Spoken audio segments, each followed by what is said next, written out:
là où nous avons vraiment l'amour de notre cœur qui est dirigé, là se trouve notre Dieu. Ouais. Là où ce que nous aimons le plus, nous mettons notre cœur mais à 100%, à 1000% dedans.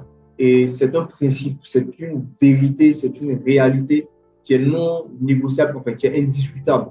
Quand vous aimez quelque chose et quand vous en aimez une autre moins, ça se sent automatiquement dans la manière dont vous vous investissez, quel que soit l'état dans lequel vous vous trouvez, que ce soit un état physique, que ce soit un état émotionnel. Euh, on sent l'attachement que vous pouvez avoir pour une chose dans votre manière de vous y engager, quel que soit l'état dans lequel vous vous trouvez au moment précis. Amen. On a parlé aussi on était sur Matthieu 6, verset 23. C'est Jésus qui parlait. Il disait, mais si ton œil est en mauvais état, je vais prendre même le passage à partir du verset 21. Car là où est ton trésor, là aussi sera ton cœur. L'œil est la lampe du corps. Si ton œil est en mauvais état, si ton œil est en bon état, tout ton corps sera éclairé. Mais si ton œil est en mauvais état, tout ton corps sera dans les ténèbres. Si donc la lumière qui est en toi est ténèbre, combien seront grandes ces ténèbres? Alléluia. Bon, et à la suite, nul ne peut servir deux maîtres, car il haïra l'un et il aimera l'autre, ou il s'attachera à l'un et méprisera l'autre. Vous ne pouvez servir Dieu et Mammon. Amen. Donc il y a cette polarité, ce que je disais tout à l'heure, vraiment là où votre cœur est, vous servez ce maître-là de façon pleine, de façon totale. Et dans le spirituel, dans le physique, nous pouvons faire semblant. Pardon, mais dans le spirituel, tout se voit et tout se sait. Alléluia.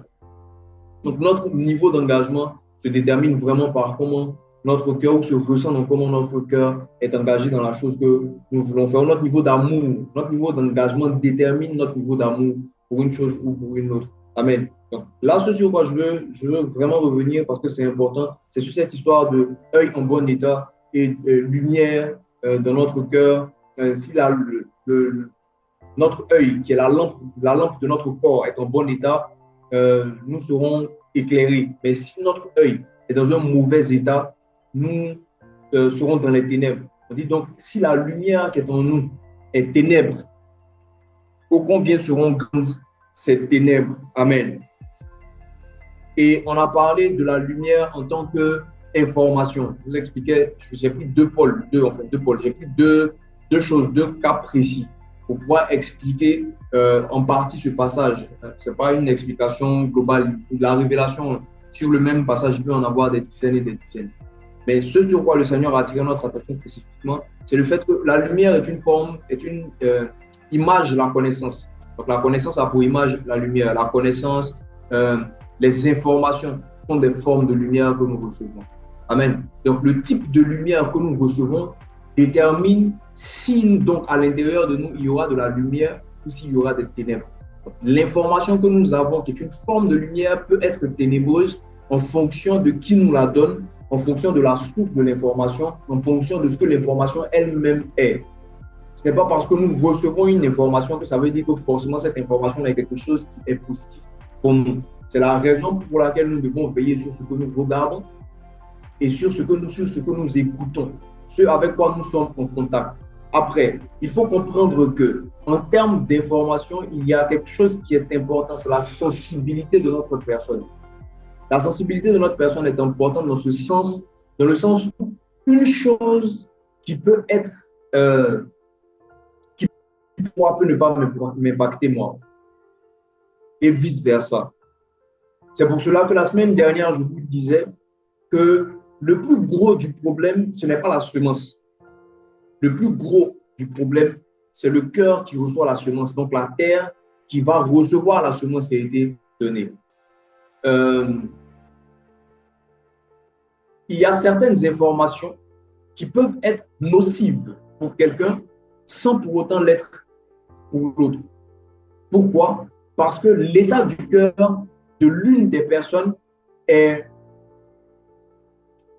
trop sensible ou a une disposition, une sensibilité qui réagit trop au message qui a été donné et qui fait que ce message-là peut devenir catastrophique pour cette même personne. On ne va même pas aller chercher loin. Vous savez, en ce qui concerne l'évangile, la parole de Dieu. Quand Paul parle, il dit souvent, vous qui êtes, enfin, il y a ce passage-là, vous qui êtes des maîtres, ou du moins qui êtes là aujourd'hui, normalement, vous étiez supposés être des maîtres, mais vous en êtes encore à la nourriture liquide, au lait, alors que vous devriez être à la nourriture solide. Ça implique que, autant pour les enfants, pour l'être humain normal, physique, il y a différentes tailles, différentes catégories, et qu'en fonction de l'âge qu'on a, il y a une alimentation qui est convenable. Autant dans le spirituel, il y a ce qu'on peut appeler la nourriture liquide, le lait, et à ce qu'on appelle la nourriture solide. La nourriture solide est pour les hommes faits, ce qui signifie que si vous donnez de la nourriture solide à quelqu'un qui normalement est censé être au lait, cette nourriture solide va lui créer des problèmes.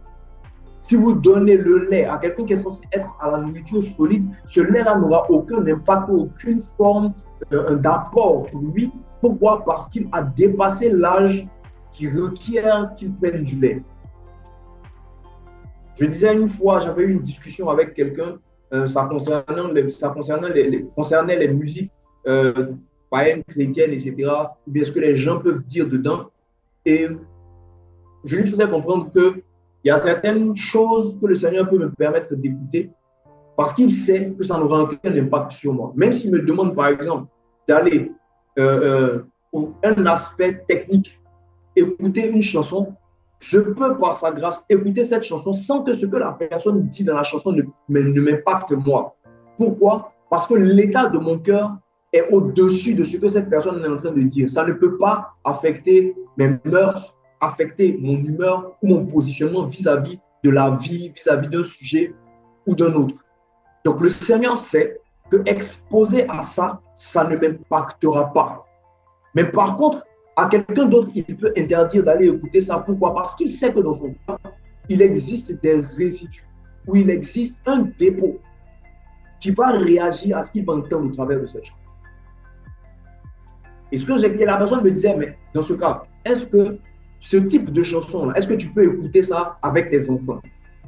Je lui ai dit, mais je suis en train de te parler d'une question de niveau. Tu ne peux pas me demander d'écouter ça avec mes enfants.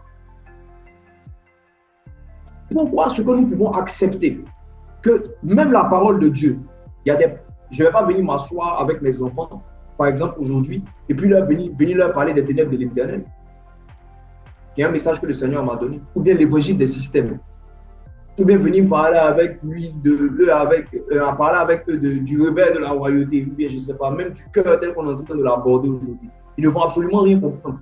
Donc, le problème, encore une fois, le challenge se trouve au niveau du réceptacle. Est-ce qu'il est approprié pour recevoir le type de message dont il est question? Alléluia. Donc, il faut faire attention à l'information que nous donnons, mais il faut aussi surtout faire attention au type de cœur qui doit recevoir cette information. Parce que la bonne information, même si elle vient de Dieu, ça aussi on en a parlé, cette information-là peut devenir problématique si ce n'est pas le bon type de cœur qui rencontre l'information. Alléluia. Alléluia. Donc, il y a l'information mauvaise en termes de lumière donc, qui apporte les ténèbres, mais il y a aussi ce que je vous expliquais. Je disais que la lumière, on dit si la lumière dans ton cœur devient ténèbres. Et la lumière, on dit la parole de Dieu est une lampe à nos pieds, une lumière sur notre sentier. Et cette même parole de Dieu, donc la lumière du Père, peut être obscurcie dans ton cœur. Pas parce que la lumière elle-même à la base a un problème, mais parce que ton cœur la rend sombre. Vous pouvez utiliser le même passage biblique, vous pouvez le donner à différents types de personnes pour le prêcher. Chacun va prêcher le message selon sa sensibilité. Et la sensibilité en question vient de l'état du cœur. Quand vous regardez des hommes en train de rendre ministère, l'attitude de ces hommes en rendant ministère n'est pas liée à l'action de l'esprit, c'est lié à leur feeling à eux, dans beaucoup de cas. C'est-à-dire que quoi?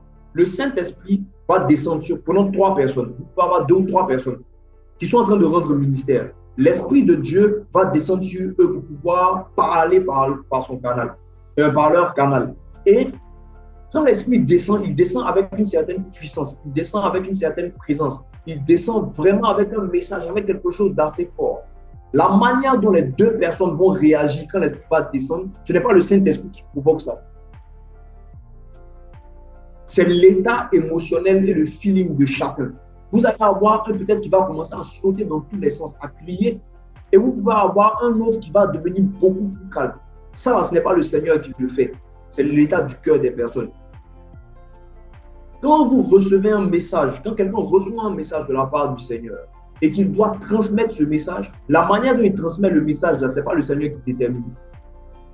C'est l'état de la personne. Vous pouvez avoir deux chants qui viennent chanter. La réaction à la présence de l'Esprit ce jour-là, dans leur manière de réagir, la réaction, là, ça ne dépend pas, ce n'est pas le Saint-Esprit. Ce n'est pas parce que le Saint-Esprit est descendu plus chez l'une et moins chez l'autre, ou plus chez l'un et moins chez l'autre. L'intensité de la réaction, la manière de parler, de bouger et tout, est une question de feeling. C'est l'état du cœur de la personne. Ça n'a rien à voir avec le niveau de manifestation de l'esprit. Dans beaucoup de cas. Donc, quand l'Éternel donne un message, quand le Seigneur vous parle et qu'il vous donne une information, l'information que le Seigneur vous donne peut devenir ténèbres en fonction de l'état de votre cœur. Amen. Et ça, il est important de le dire et de le redire. Il faut vraiment que nous fassions attention à comment nous traitons nos cœurs, parce que même la parole de Dieu peut être travestie à l'intérieur de nous. Le même message, je ne sais pas pourquoi je suis un peu sur les dons, le même message qui a été donné dans une prophétie, je peux recevoir une prophétie, Messika peut recevoir une prophétie, la même prophétie, mais nous allons la rendre de façon différente en fonction de notre langage, en fonction de notre tempérament, en fonction de notre manière d'analyser les choses. Parce que le message, là, ça ne vient pas comme une dictée dans beaucoup de cas. Ça vient comme un feeling. C'est-à-dire que c'est une information comme une pensée qui vient. Maintenant, pour la traduire, la traduction a besoin de ta sagesse. La traduction a besoin de ta sensibilité, a besoin de ton intelligence. La traduction a besoin de ton langage. Tu as besoin de t'asseoir et puis de faire un melting de tout ça là, pour pouvoir parler convenablement à la personne et savoir même s'il faut que tu rentres le message maintenant ou pas. Ça peut être un message qui est très profond, quelque chose qui est très particulier, qui peut être gênant. Tu peux recevoir ça à cet instant-là.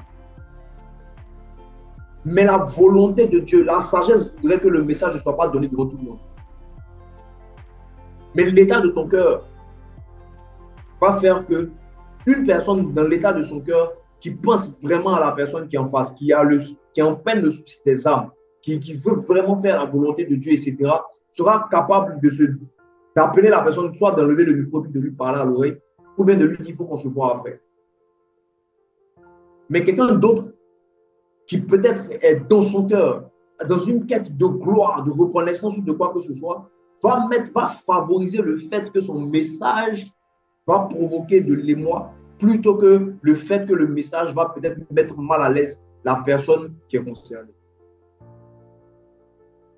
J'ai même dans le ministère, dans la marche, dans le service du Seigneur, été confronté à des techniques dites ministérielles.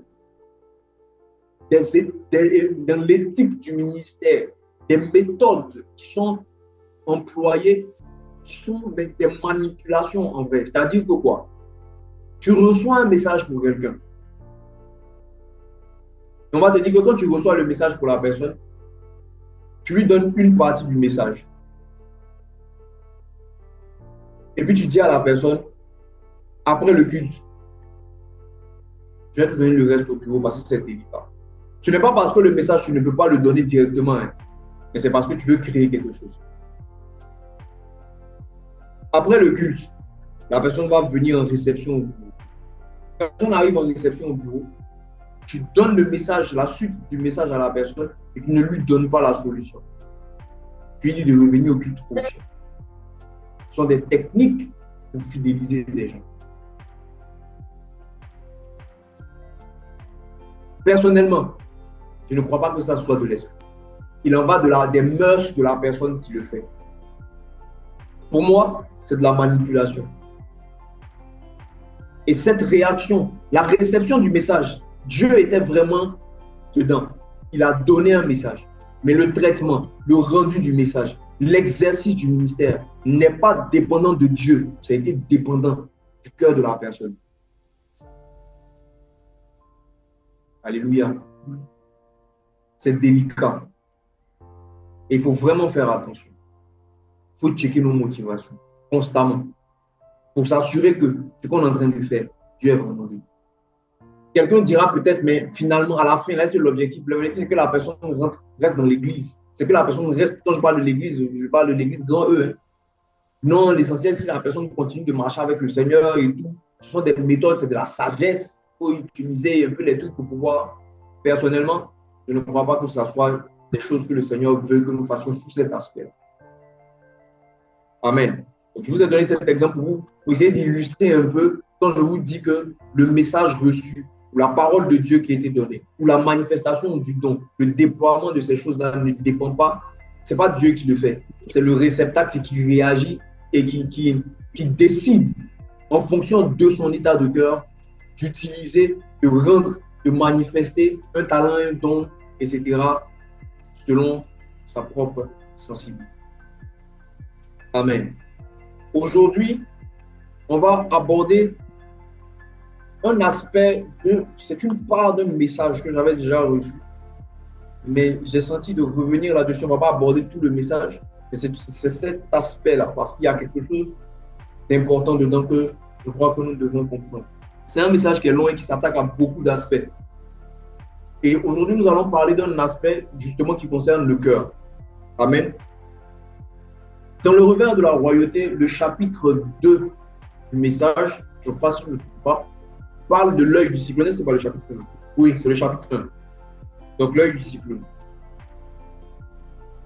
Ce que le Seigneur avait fait dans ce message, c'était de faire une analogie entre la morphologie d'un cyclone et la morphologie en griffe de sa présence ou de la manifestation de sa présence. Le cyclone est une tempête tropicale. Donc ce sont des vents qui tournoient, et c'est des vents violents qui se déplacent. Ils sont composés donc de nuages, donc de vent, de nuages, mais vraiment de nuages denses.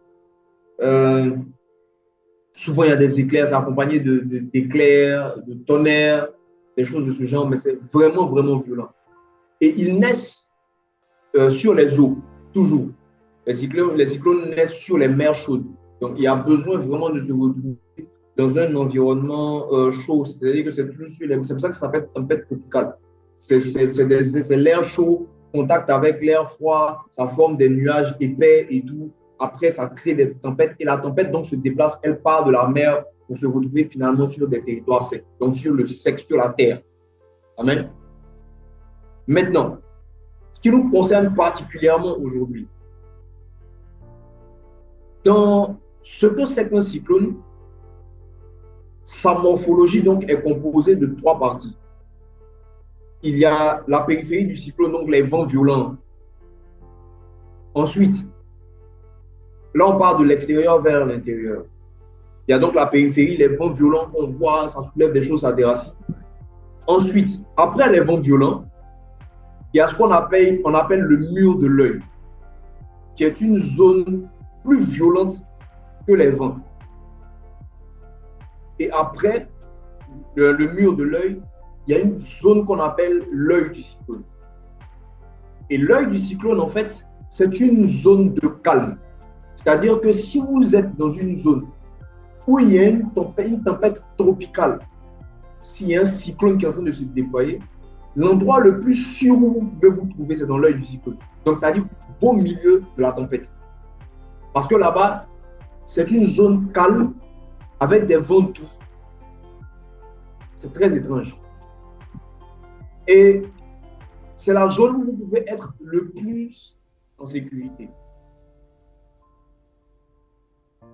Ce que le Seigneur a voulu nous faire comprendre en parlant de ça, c'est qu'il nous a donné 2 passages. Il m'a fait comprendre une chose, je crois qu'on en a un peu parlé. Là, ça va nous ramener encore un peu à l'intimité, au contact avec Dieu, à ce qui peut être dangereux. Le danger n'est pas le contact avec Dieu. Dans tous les cas, vous allez comprendre. Sinon, ça risque de... Il a donné Moïse sur le Sinaï et Élie sur le mont Horeb, tout en sachant que le Sinaï et Horeb, c'est la même montagne. des informations que j'ai eues, c'est la même montagne qui, sur une facette, est appelée Sinaï et sur l'autre est appelée Horeb. Ces deux montagnes, sinon cette montagne qui s'appelle Sinaï et Horeb, c'est la montagne qu'on appelle la montagne de Dieu. C'est donc au Sinaï que Moïse, donc en Exode 19, à partir d'Exode 19, Moïse est monté et puis il a reçu les tables de l'Alliance et tout, puis il est descendu. C'est sur cette montagne-là que Dieu est descendu à la rencontre du peuple d'Israël. Et puis, il parlait à haute voix, Moïse lui répondait, etc. Et le peuple était autour de la montagne.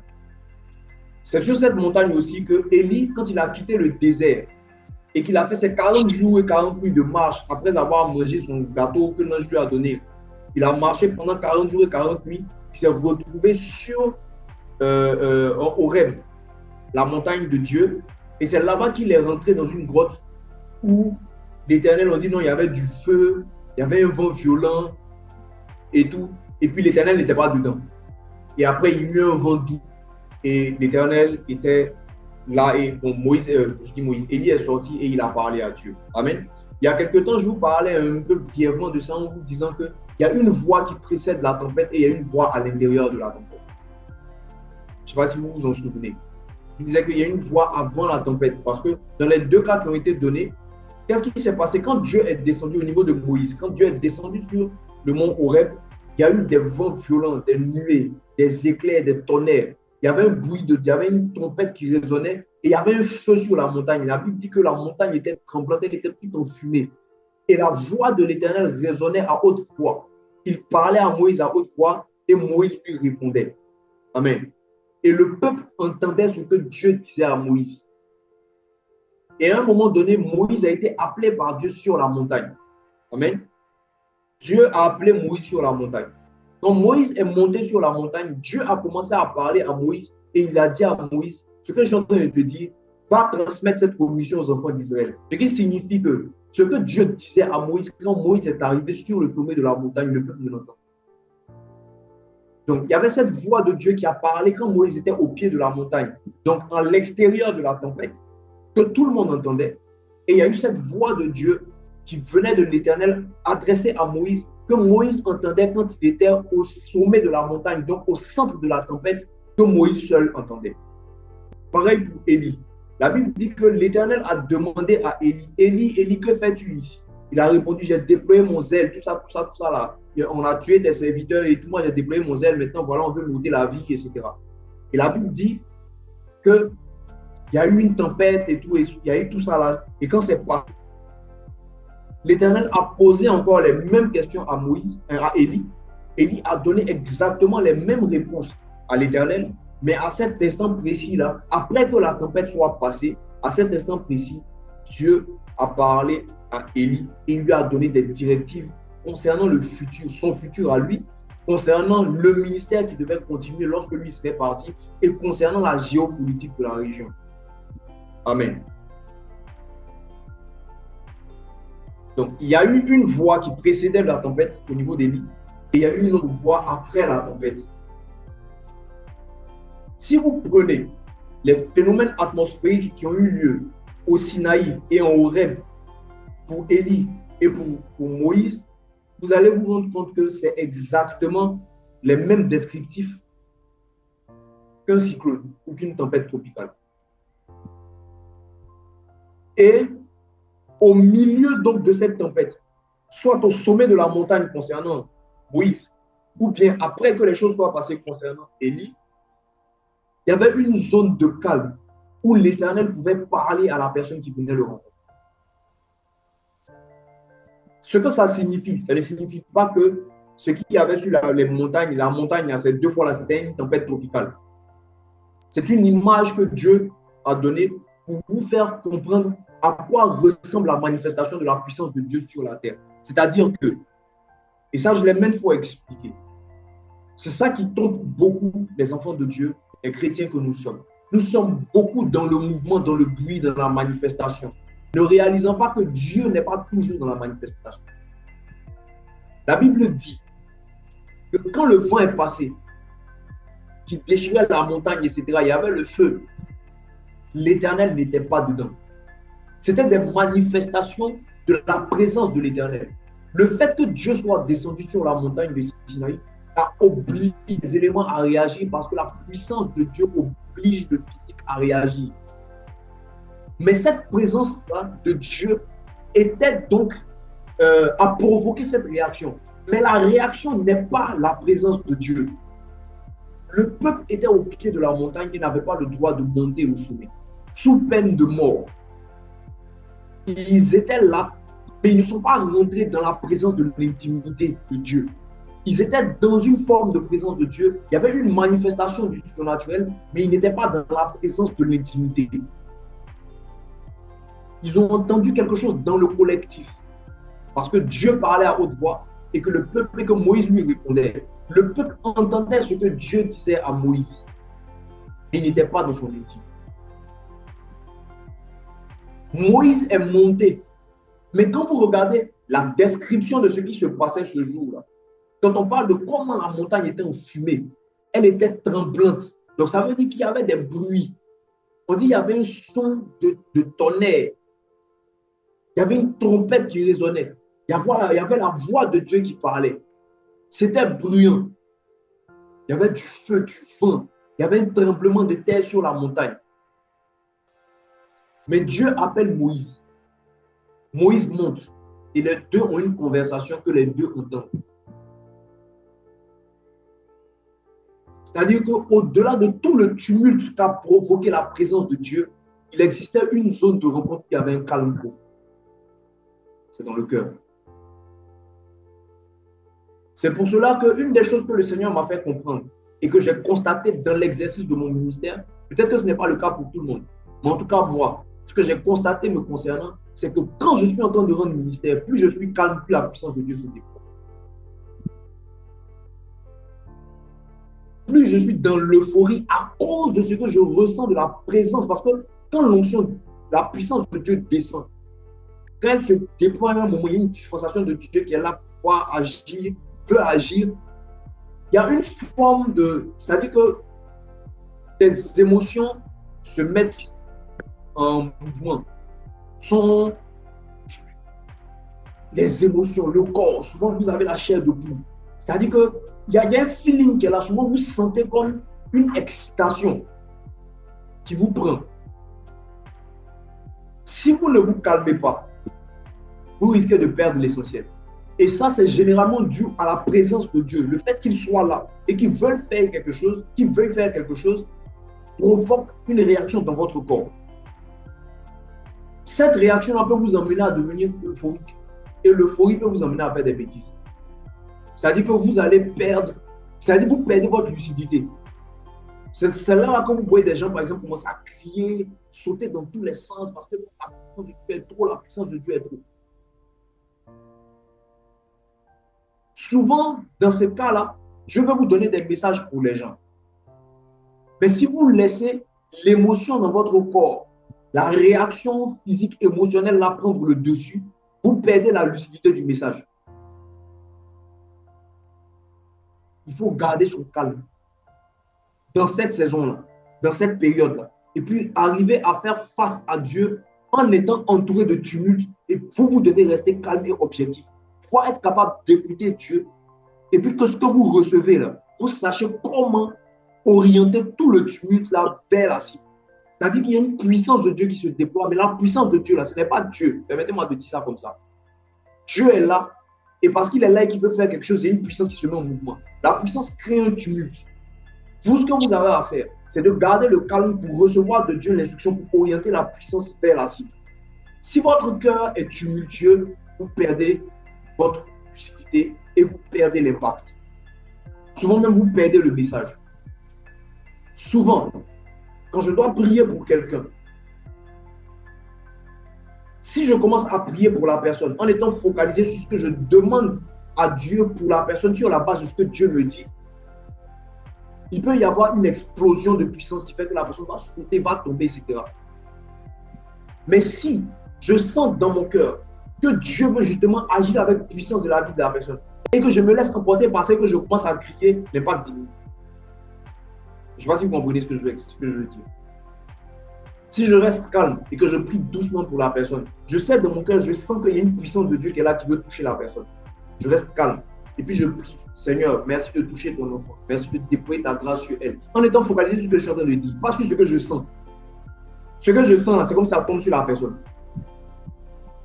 Mais si moi-même j'absorbe ce que je sens et que je me laisse emporter par ça, en voulant que la personne tombe et que je commence à crier en pensant que c'est dans le volume de ma voix, je vais me laisser emporter par les émotions, que la personne va tomber ou même que rien ne se produise. Amen. Donc, il y a ces deux parties essentielles du cyclone dans sa morphologie. Donc, l'œil et la périphérie, donc où il y a les vents violents. La périphérie où il y a les vents violents sont comme la manifestation de la puissance.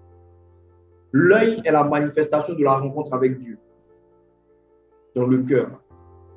Le calme qui se manifeste donc dans le cœur permet d'orienter la puissance.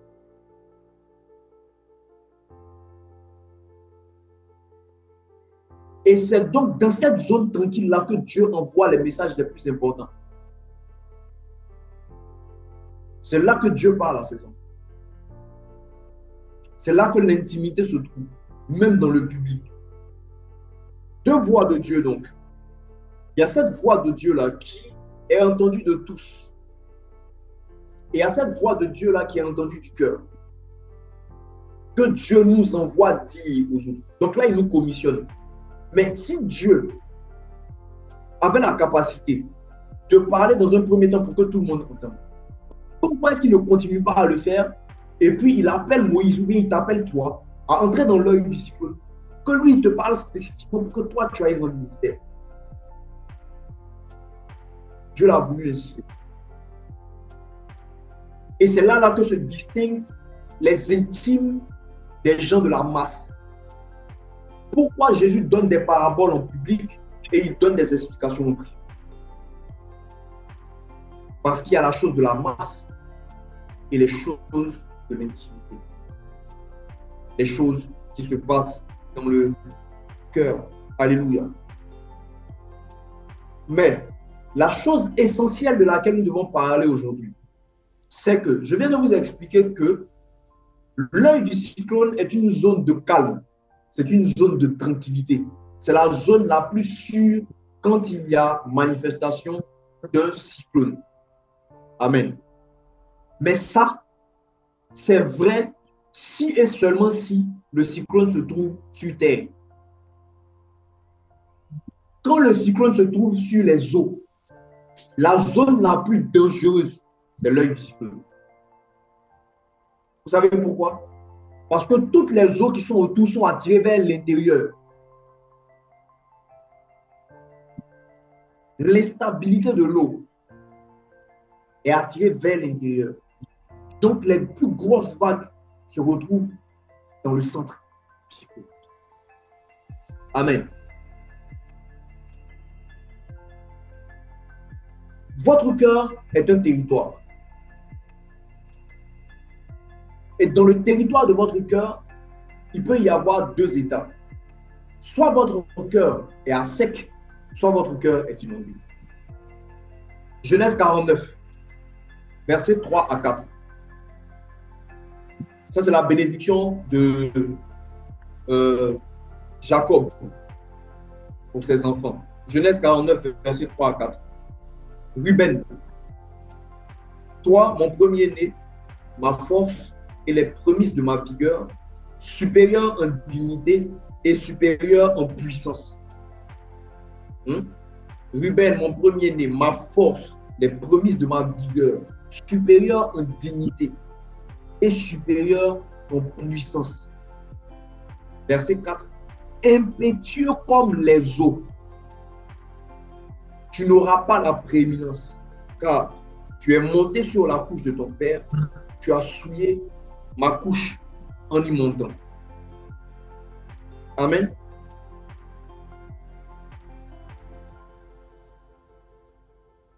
La version King James dit unstable as water, instable comme les eaux. Amen. Ce qui s'est passé, je vous l'ai expliqué il y a quelque temps. Ruben, qui était l'aîné de Jacob, a couché avec l'une des concubines de son père. Quand l'heure de la bénédiction est arrivée, la grâce du droit d'aînesse l'a sauté à cause de ça. Mais la Bible dit, quand Jacob parle, il définit Ruben comme étant impétueux comme les eaux. Elle le définit, donc Jacob le définit comme étant puissant, comme étant quelqu'un de digne, supérieur à ses frères en puissance, en dignité, mais instable comme les eaux. C'est de cette même manière que une grande quantité de chrétiens, de serviteurs de Dieu même, ont cette puissance, cette dignité, cette grandeur, ont une autorité extraordinaire, mais ont un cœur qui est impétueux et instable comme les autres. La puissance, oui, elle est bien. La force, oui, elle est bien. La dignité, le positionnement en grâce est bien. Mais l'état du cœur, que ce cœur-là soit rempli d'eau, est une autre chose. C'est pour cela que je vous expliquais depuis le début, depuis qu'on parle du cœur, je vous disais que il ne faut pas confondre le principe et l'état du cœur. Il ne faut pas confondre les règles, les principes, la manifestation de la puissance des dons et l'état du cœur d'une personne. C'est deux choses totalement différentes. La personne peut être remplie de puissance, mais peut avoir un cœur qui est rempli d'eau. Et cette eau-là est instable. Et si cette eau donc est exposée à la puissance des vents, exposée à la puissance du cyclone, elle devient encore plus instable et surtout dans la zone qui, à la base, était supposée être une zone de sécurité. Amen. Quelqu'un me comprend? Ésaïe 57, verset 20 à 21 dit, quant aux méchants, ils seront pareils à la mer agitée qui ne peut se calmer et dont l'eau soulève la vase et la saleté. Il n'y a pas de paix pour les méchants, dit mon Dieu. Je relis ce passage. Quant aux méchants, ils seront pareils à la mer agitée qui ne peut se calmer et dont l'eau soulève la vase et la saleté. Il n'y a pas de paix pour les méchants, dit mon Dieu. Alléluia.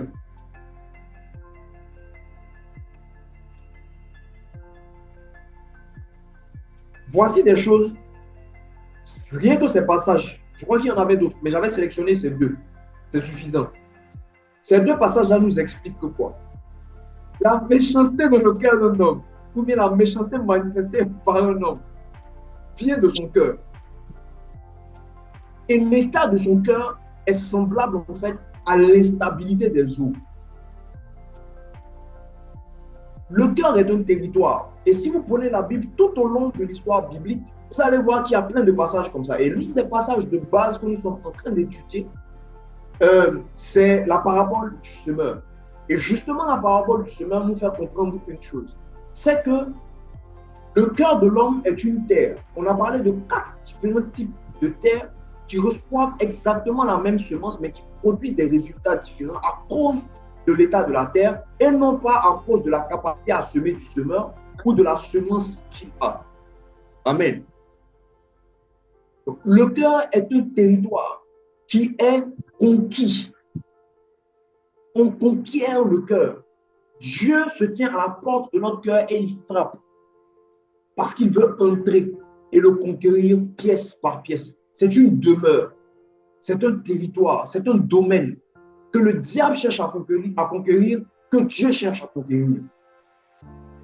C'est un domaine qui est conquis par les réalités que nous vivons, qui est conquis permanemment, qui est attaqué, annexé par des informations, annexé par des réalités que nous vivons, par les agissements des gens autour de nous. Notre cœur est la cible d'un combat incessant jusqu'à ce que Jésus revienne. Amen. C'est un territoire. Mais maintenant, ce territoire-là, quel en est l'état? Est-ce qu'il est un territoire qui, malgré même la puissance qui peut se manifester dans votre vie, est rempli d'eau comme le méchant ou comme le cœur de Ruben? Ou bien est-ce que c'est un territoire qui est sec? On dit qu'il n'y aura pas de paix pour le méchant. Amen. Parce qu'on dit qu'ils sont pareils à la mer agitée. Si cette comparaison même peut concerner l'état physique ou leur réaction, il faut savoir que le moteur des actions et des réactions de l'homme, c'est le cœur. C'est à l'image de ce que ton cœur est que tes réactions seront. Personne n'agit différemment de ce que son cœur est. Quand c'est le cas, ça porte un nom. Ça s'appelle l'hypocrisie. Et l'hypocrisie est un fruit du cœur. Au-delà du fait que le cœur soit un territoire, le cœur est carrément c'est un territoire qui a son atmosphère. C'est un territoire qui a son écosystème propre. C'est un territoire qui a son mode de fonctionnement. Et quand on parle d'atmosphère, il ne s'agit pas seulement d'un état d'esprit ou bien d'une... Chaque planète a une atmosphère. Certaines planètes n'en ont même pas du tout. Amen.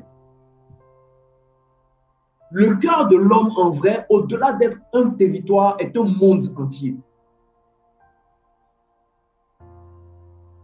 C'est pour cela d'ailleurs que quand on prend le passage d'Ecclésiaste où il dit il a mis dans le cœur de l'homme, il a mis le monde dans le cœur de l'homme, il a mis l'éternité dans le cœur de l'homme. Ça veut dire que le cœur de l'homme est un territoire, c'est un monde, c'est un écosystème à part entière. C'est l'une des choses les plus complexes qui existent. Amen. Quand nous retournons en Genèse, le chapitre 1, au verset 1, la Bible dit, au commencement, Dieu créa les cieux et la terre. Verset 2, la terre était informe et vide et l'Esprit de Dieu se mouvait au-dessus des eaux. Amen. Dans notre cœur, à la base, il existe une inondation de base. Cette inondation, elle comporte tout un tas de choses. Vraiment, soyez concentrés. Et c'est un peu... Voilà. L'eau est le symbole de la connaissance. L'eau peut être aussi symbole de l'instabilité du cœur de l'homme. Mais dans tous les cas, ces deux choses-là, en commençant même par la connaissance, si elle n'est pas traitée convenablement, elle est cause de mort. C'est pour cela d'ailleurs qu'on a parlé de si la lumière qui est en toi est ténèbre. Je vous ai dit la semaine dernière, je l'ai redit, j'ai pris la peine de réexpliquer ça au départ. La lumière est un symbole de la connaissance, autant que l'eau est un symbole de la connaissance. C'est pour cela qu'il y a des passages où on dit, je crois que même j'ai ce passage-là, Ésaïe 11, verset 9 dit, il ne sera fait ni tort ni dommage sur toute ma montagne sainte, car la terre sera remplie de la connaissance de l'Éternel, comme le fond des mers par les eaux qui le couvrent. Amen. Il y a un autre passage comme ça aussi, je crois que c'est dans Amos, si je ne me trompe pas. Amen. Et ces deux passages-là disent quasiment la même chose. Faisons donc une analogie entre l'eau et la connaissance. Amen. L'eau est une forme de connaissance. Maintenant, la connaissance peut être avantageuse ou problématique en fonction de qui se met au-dessus.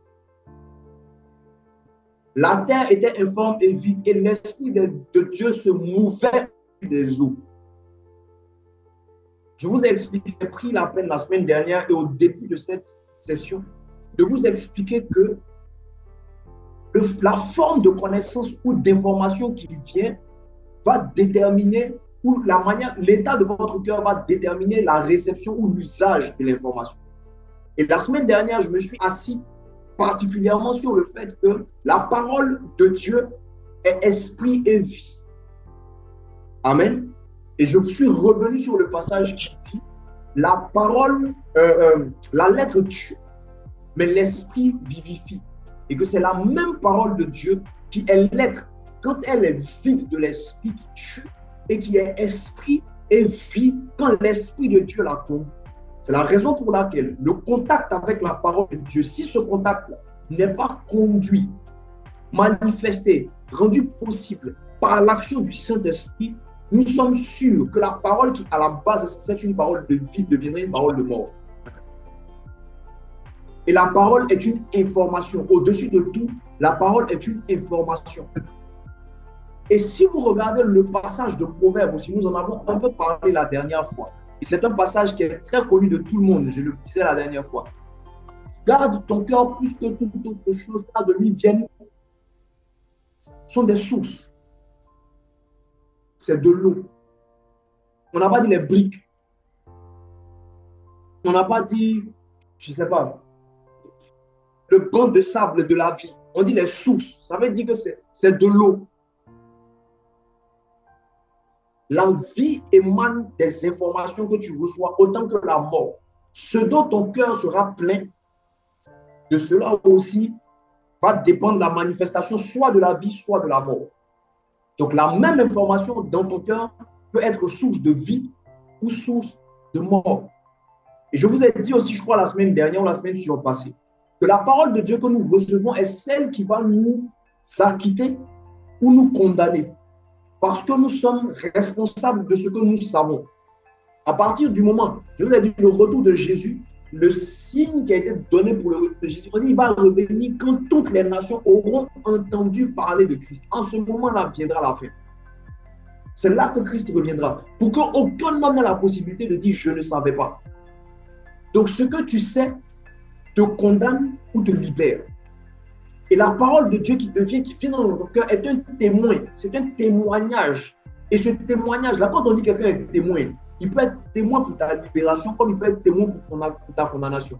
Dans un procès, un témoin, il va venir parler et ce qu'il va dire va favoriser un et défavoriser l'autre. Un témoin, il n'est jamais pour un seul camp. Ou du moins, il n'a pas de pattes dans un... S'il y a témoin, ça veut dire qu'il y a jugement. Et j'explique souvent que les chrétiens, quand on parle de jugement, ils voient seulement la condamnation. Mais le jugement, ce n'est pas seulement la condamnation. C'est soit condamnation, soit acquittement. De cette même manière, le témoin, soit il te condamne, soit il t'acquitte. Et quand la parole de Dieu donc est témoin, qu'elle témoigne de Christ en nous, c'est en train de nous dire que Dieu est en train de nous prévenir par sa parole, pour nous dire que celui qui est ton avocat aujourd'hui, à la fin, il sera ton juge. Et si celui qui est ton avocat aujourd'hui va devenir ton juge à la fin des temps, tu n'auras rien pour pouvoir te défendre parce qu'il a tous tes dossiers.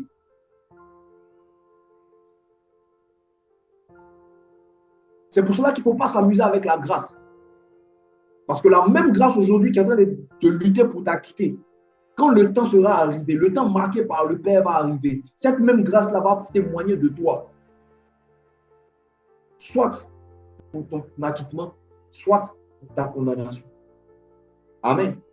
Et la parole de Dieu est l'eau de la vie. Christ est l'eau de vie. On dit celui qui m'accepte des fleuves d'eau vive jailliront d'où? Des fleuves d'eau vive. Donc le cœur de l'homme est rempli d'eau.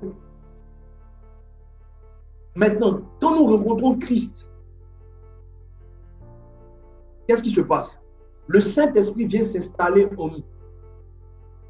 Et quand le Saint-Esprit s'installe en nous, il emmène Dieu à parler. Et quand Dieu parle, qu'est-ce qu'il dit?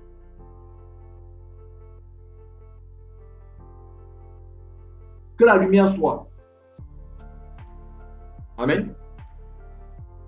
Après la lumière, il sépare les eaux d'en haut et les eaux d'en bas. Ensuite, que le sec paraisse dans ton cœur. Si le Saint-Esprit est entré, qu'il apporte la lumière de la révélation de Dieu. Souvenez-vous, la parole donc est lumière et elle est eau. Une lumière qui, si elle n'est pas conduite par l'Esprit, est ténèbre. Si elle est conduite par les ténèbres de ton cœur, cette lumière là-haut, combien elle sera grande? Les ténèbres. Amen. L'Esprit de Dieu parle. Dieu va parler. L'Esprit se met au-dessus des eaux. Dieu rentre dans ta vie. Les sources, la pensée de l'éternité qui est dans le cœur de l'être humain.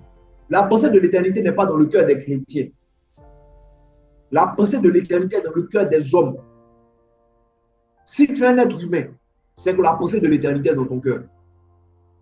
Mais parce que tu n'as pas l'esprit, cette pensée de l'éternité-là, tu es incapable de tirer profit. C'est pour cela qu'il dit qu'il a mis la pensée de l'éternité dans le cœur de l'homme, bien que l'homme ne soit pas capable de cerner l'œuvre que Dieu fait du commencement jusqu'à la fin. Or, l'œuvre que Dieu fait du commencement jusqu'à la fin, c'est une œuvre qui est éternelle, c'est Christ.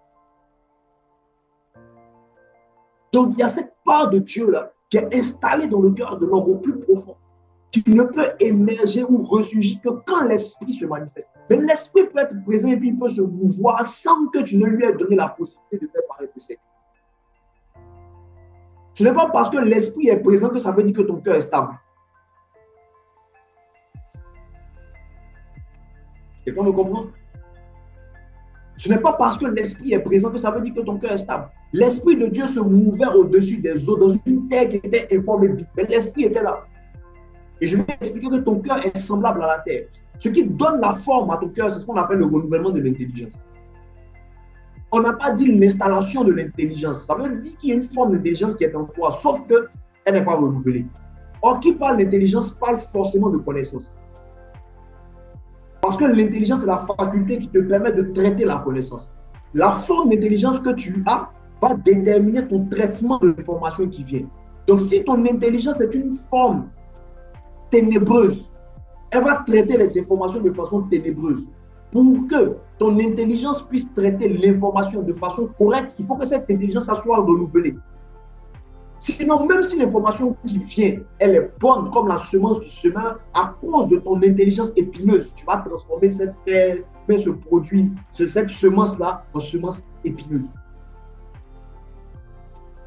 Ton système de pensée et ta manière de réfléchir va déterminer comment tu vas aborder même l'évangile. Si tu es cupide, c'est ce que je vous expliquais tout à l'heure, si tu es cupide, tu seras capable d'utiliser l'évangile pour arnaquer des gens. Si tu es complexé, tu seras capable d'utiliser l'évangile étant conduit. L'évangile est la parole de Dieu. Même l'esprit du prophète est soumis au prophète. À combien plus forte raison ton interprétation de la parole? Donc ce n'est pas parce que, et ça je le dis, on en a parlé quand on parlait d'Éden et autres. Je dis, il existe la présence de Dieu. Et il existe l'intimité dans le cœur. Ce n'est pas parce que tu es dans la présence de Dieu que ça veut dire que tu es intime à Dieu. Ce n'est pas parce que l'esprit est présent en toi que ça veut dire que tu es son intime. Parce que l'esprit peut être présent en toi et puis peut être fermé dans un coin de ton cœur. Parce que tu ne lui as pas donné accès au reste. Donc si ton cœur est une planète à l'image du monde du départ, Dieu créa le ciel et la terre était informe et vide. Et l'Esprit de Dieu se mouvait au-dessus de nous. La première chose que Dieu fait, c'est d'appeler sa lumière, chasser les ténèbres. Ensuite, il ordonne que le sec paraisse.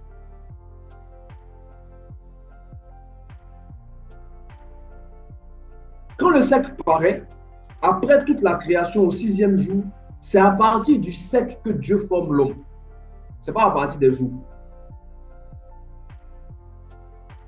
Ce qui signifie que le sec de base est la zone de déploiement et comment dire, la zone d'épanouissement de l'homme à la base. Et il faut savoir que l'homme que tu es, ce n'est pas l'homme physique. Ton vrai toi, ce n'est pas ton corps. Même ton péché qui te condamne, ça ne condamne pas ton corps à la fin de la journée. On dit c'est l'âme qui mourra. C'est l'âme qui a péché qui mourra. Alors que tout ce dont on vient de parler, l'intelligence, la connaissance, ta mémoire, donc toutes les informations stockées, tout ça là, dans ton âme. Le renouvellement de l'intelligence cible donc ton âme. Et quand on parle de l'âme, on parle du cœur. Donc, la stabilité dont il est question quand on parle du cœur, l'homme, sa zone d'épanouissement, c'est le sec là. C'est d'abord le sec de ton cœur. Si dans ton cœur, il n'y a pas de sec et que ton cœur est un territoire inondé, tu es instable, tu ne peux pas t'épanouir parce que intérieurement même, tu es un homme qui est rempli de préoccupations. Quand vous regardez le passage qui dit, si ton œil est en mauvais état, tout ton corps sera dans les ténèbres. Amen. Mauvais état, c'est ponéros. Je vais vous lire tel que c'est écrit. Prenez-moi ça. C'est rempli de contrariété, de privation, pressé et harassé par le labeur, apportant des difficultés et le péril. Un temps plein de péril pour la foi chrétienne, causant peine et difficultés. Mauvaise nature, condition mauvaise. Amen. Rempli de contrariété, de privation, pressé, harassé par le labeur. C'est une instabilité interne. Mauvais état. Quelqu'un me comprend? Si le sec n'a pas paru dans ton cœur,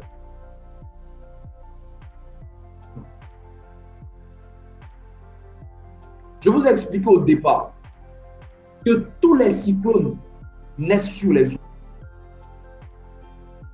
Tous les cyclones naissent sur les eaux. Donc la tempête tropicale, elle va naître sur la base des eaux qui sont présentes dans ton cœur. Que ce soit les eaux sous forme de Christ ou même les eaux sous la forme de ton caractère. Parce que c'est de ta faiblesse que Dieu se glorifie. Mais quand le cyclone naît sur les eaux, il ne reste pas là-bas. Il se déplace toujours des eaux vers le sec. C'est quand le cyclone rencontre le sec, qu'en ce moment-là, l'œil du cyclone, donc la zone de rencontre avec Dieu, devient stable. Mais si ton cœur est rempli d'eau et qu'il n'y a pas de sec, ça veut dire que ta tempête là va rester sur les eaux et la zone qui normalement est censée être une zone de calme devient pour toi une zone de tumulte. De la même manière que la parole qui est censée être ton avocat devient pour toi ton juge qui te condamne, devient pour toi accusateur ou accusatrice. Quelqu'un me comprend?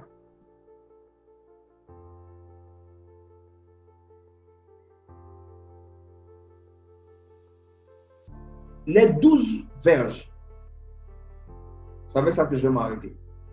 Les 12 verges qui ont été posées dans le tabernacle quand il y a eu contestation. Sur les 12 verges, la verge de Aaron est sortie ayant fleuri. N'est-ce pas? Et c'était un symbole de l'élection et du choix de Dieu sur la tribu de Lévi et sur Aaron. Les 10 autres verges, dans la présence de Dieu, dans la même présence de Dieu, ont reçu un jugement. Ils sont tous venus se présenter devant le... Le feu est sorti du tabernacle et puis ça a consumé tous les contestataires dans la présence de Dieu. Pourquoi est-ce que d'après vous, quand Moïse est monté sur la montagne, avant de monter, il dit, demande au peuple de ne pas monter. Mais sur la montagne, est-ce que ce n'est pas là-bas que se trouve le lieu où Dieu veut rencontrer les gens? L'œil du cyclone, ce n'est pas la volonté de Dieu pour l'humanité. Dieu a sacrifié Jésus, ce n'est pas seulement pour effacer nos péchés pour qu'on aille au paradis, c'est pour avoir une intimité avec nous. C'est pour cela que le ministère de Jésus est appelé ministère de la réconciliation. L'objectif de Dieu à la base, c'est de se réconcilier avec l'homme. Et quand Dieu veut se réconcilier avec l'homme, ce n'est pas pour que l'homme reste dans le parvis, c'est pour que l'homme arrive jusque dans le lieu très saint. C'est pour cela que quand Jésus est mort, le voile du lieu très saint s'est déchiré. Mais maintenant, si le voile du lieu très saint s'est déchiré, pourquoi aujourd'hui, pourquoi Dieu maintenant peut dire qu'il ne faut pas d'autres monter, il faut que d'autres montent? Qu'est-ce que Moïse avait qui a fait de lui quelqu'un qui a pu monter sur la montagne et les autres n'ont pas pu? Alors que c'est Dieu qui les a tous convoqués. Il dit, demande au peuple de se préparer pendant 3 jours, qui ne touchent même pas à leurs femmes. Mais ils arrivent au pied de la montagne. Dieu dit, il ne faut pas qu'ils montent. Il ne faut même pas qu'ils touchent à la montagne. Amen. Je vous ai expliqué qu'aujourd'hui, la dispensation dans laquelle on est ressemble à la tente de David. C'est-à-dire que c'est une tente en un seul tenant. Le voile a été déchiré. Donc le lieu saint et le lieu très saint sont rassemblés en une seule tente. Et dans cette tente-là ne rentrent que les sacrificateurs. Et il a fait de nous un peuple de sacrificateurs et de rois. Donc nous avons tous accès au lieu très saint. Mais n'oublions pas que dans le lieu très saint, quand on rentre en n'ayant pas la bonne disposition du cœur, on meurt.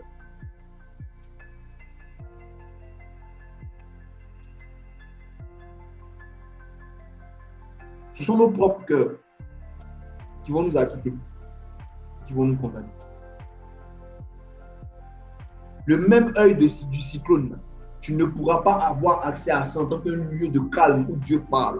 Si ton cœur est plein d'eau, il faut que les secs paraissent.